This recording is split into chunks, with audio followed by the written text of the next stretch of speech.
Vamos a otros temas. El presidente de Estados Unidos, Joe Biden, advirtió que el riesgo de un Armagedón está a su nivel más alto desde la crisis de los misiles de Cuba, esto en 1962. Todo en el marco de las amenazas nucleares que ha realizado el mandatario ruso Vladimir Putin, mientras Moscú sigue enfrentando reveses militares en Ucrania. Vamos a conversar más al respecto. Nos acompaña para esto el secretario de la Sociedad Chilena de Física, Leopoldo Soto. Muchísimas gracias, Leopoldo, por estar con nosotros y bienvenido. Hola, Carla. Gracias a ustedes.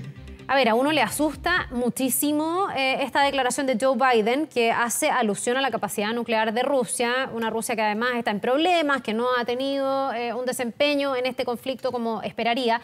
Si uno se va como a al origen de la palabra Armagedón, uno ve que hay varias referencias bíblicas que hablan así como del fin del mundo. No sé si estamos hablando de algo así de grave. ¿Cuál es la capacidad nuclear hoy día que está sobre la mesa, por ejemplo, en Rusia? Mire, efectivamente la palabra Armagedón tiene origen bíblico y se refiere a la lucha final entre el bien y el mal. Ya en Estados Unidos los presidentes habían usado esta metáfora para referirse a la guerra. Por ejemplo, Bush la usó en la guerra de Irak hablando de la Guerra Santa, que era una guerra santa. Ahora, el poder nuclear que hay actualmente en el mundo, más o menos, Rusia tiene alrededor de 4.000 bombas nucleares, misiles principalmente, y Estados Unidos del orden de 5.000. Esa es la cantidad de bombas que hay actualmente. Y algunos países tienen en cantidad menor. Los países que tienen bombas nucleares actualmente en el mundo son Estados Unidos,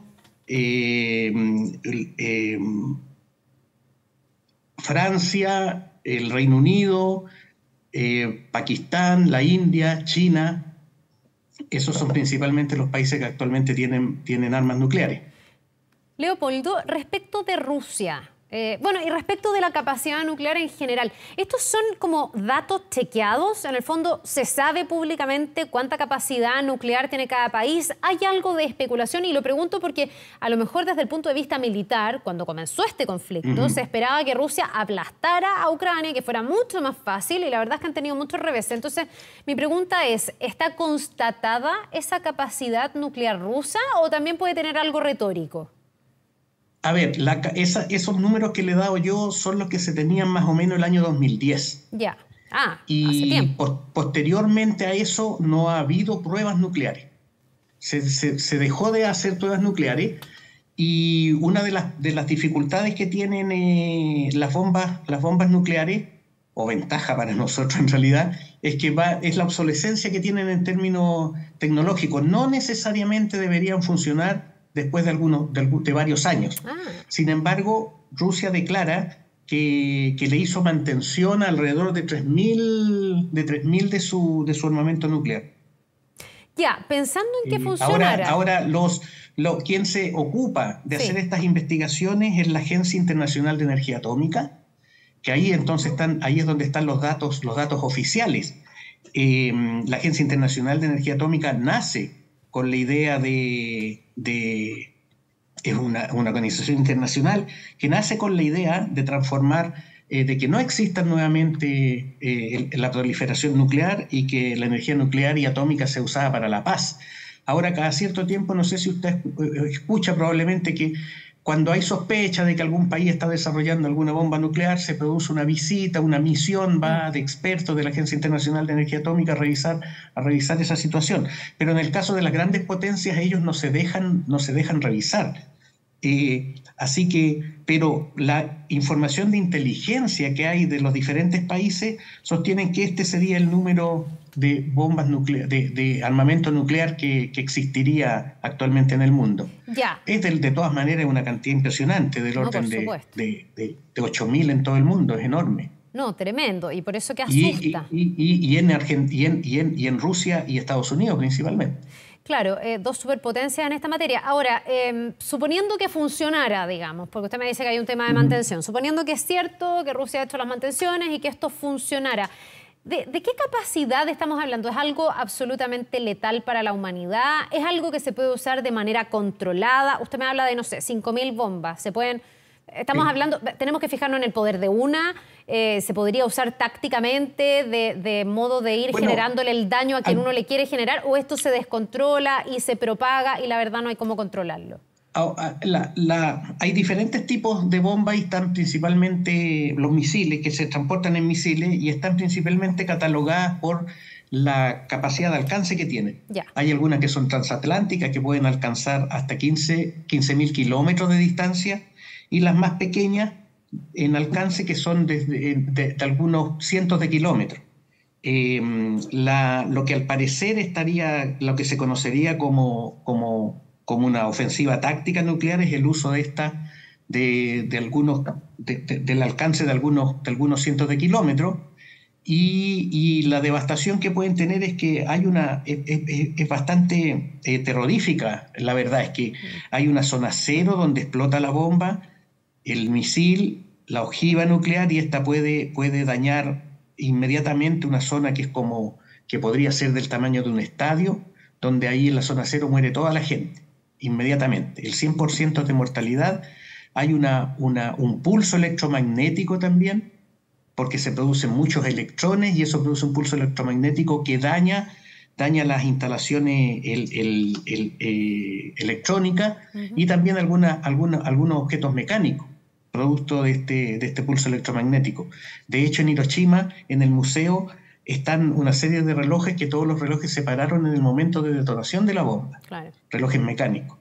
Y después está también un pulso de rayos gamma, que es principalmente el que produce más daño por los efectos de radiación que tiene, y el efecto también que es devastador es el de una onda expansiva de calor, donde ahí toda la gente, eso ya alcanza algunos kilómetros, muere directamente la gente quemada.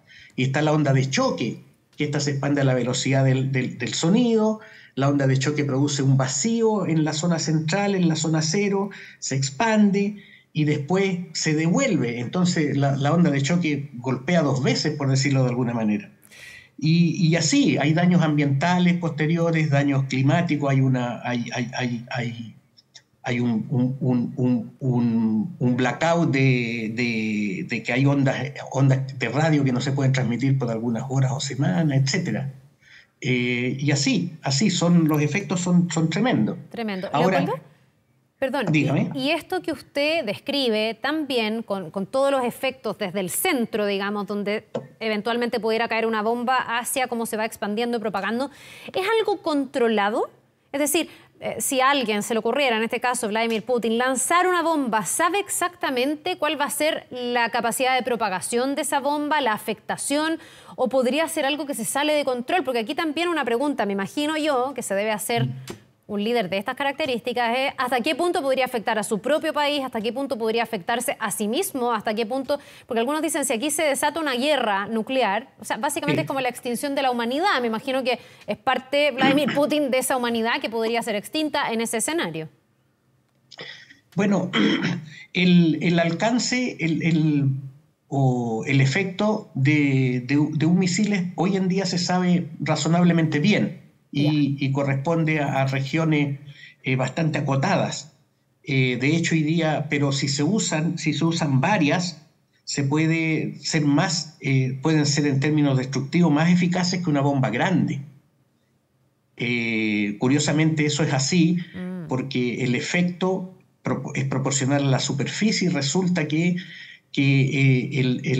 mucha de la energía se va en el volumen y no en la superficie, en las grandes bombas. Entonces, con bombas pequeñas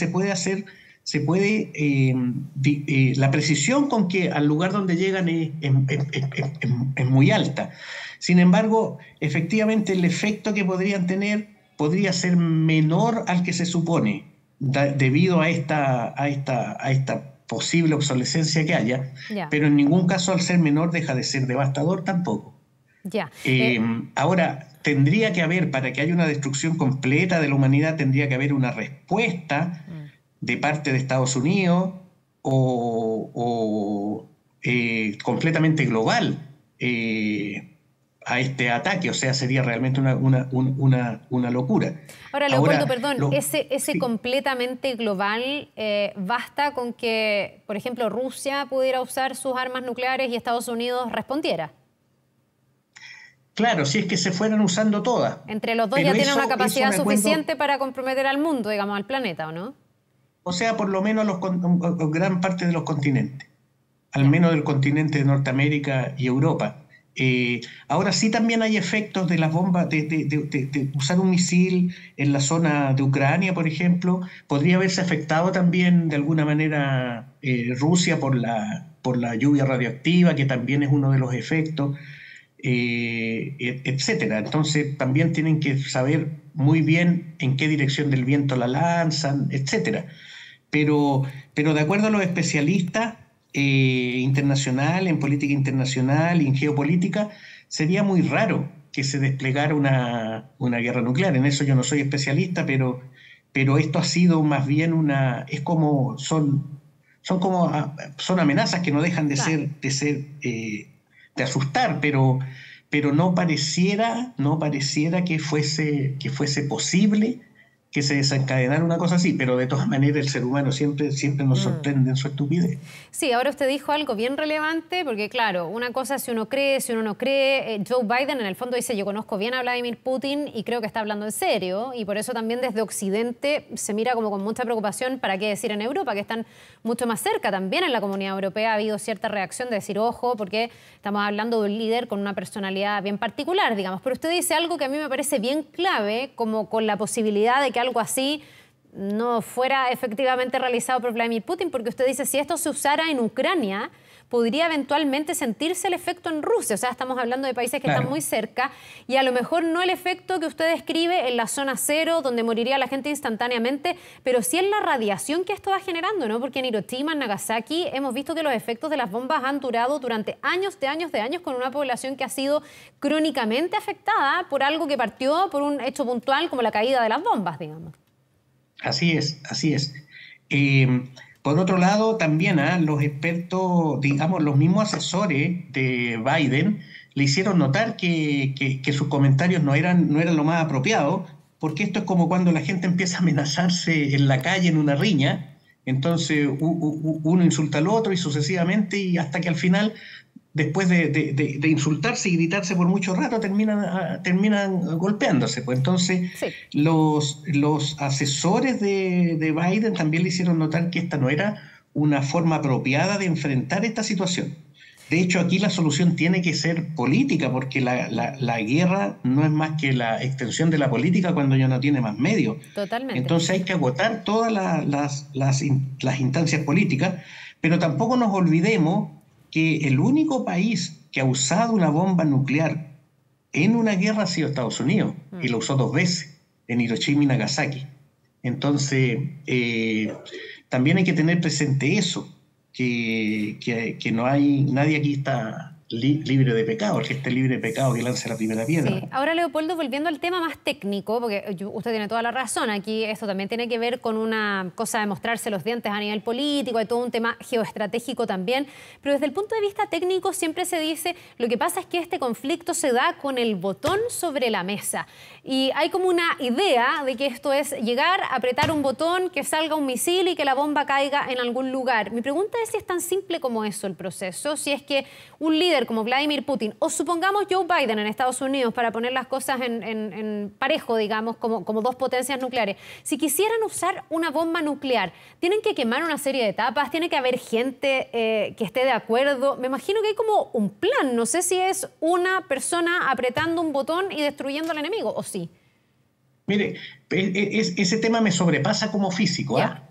Pero de todas maneras es efectivo lo que usted dice, Carla, que no es que una persona tome la decisión y apriete un botón.